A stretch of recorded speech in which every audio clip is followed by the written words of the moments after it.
சுரேஷ் நான் பேசுகிறேன். நம்ம தமிழ்நாடு ஸ்டேட்டில் வந்து பார்த்திங்கன்னா மழை காலம் ஆரம்பிச்சிருச்சு.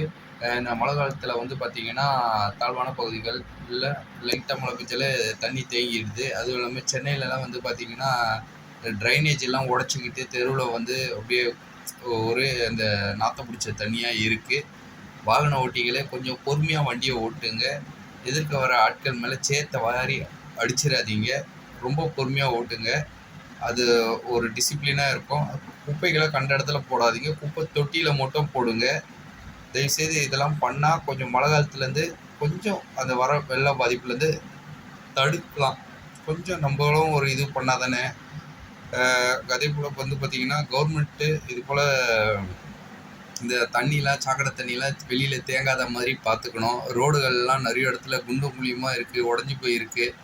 அந்த ரோடுகள்லாம் வந்து சரி பண்ணணும். நிறைய விஷயம் பண்ணிங்கன்னா கொஞ்சம் நம்ம கொஞ்சம் சேஃப்டியாக இருக்கலாம்.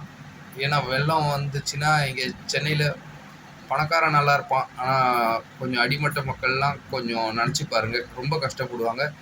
தயவுசெய்து இந்த எம்எல்ஏக்கள் எல்லாம் வந்து கொஞ்சம் பார்த்து பண்ணுங்க. ஏன்னா சென்னையில் நிறைய பேர் டிவிகே கட்சியை சார்ந்தவங்க தான் எம்எல்ஏவாக இருக்கிறீங்க. அதனால் நீங்கள் மனசு வச்சு ஏதாவது பண்ணுங்கள்.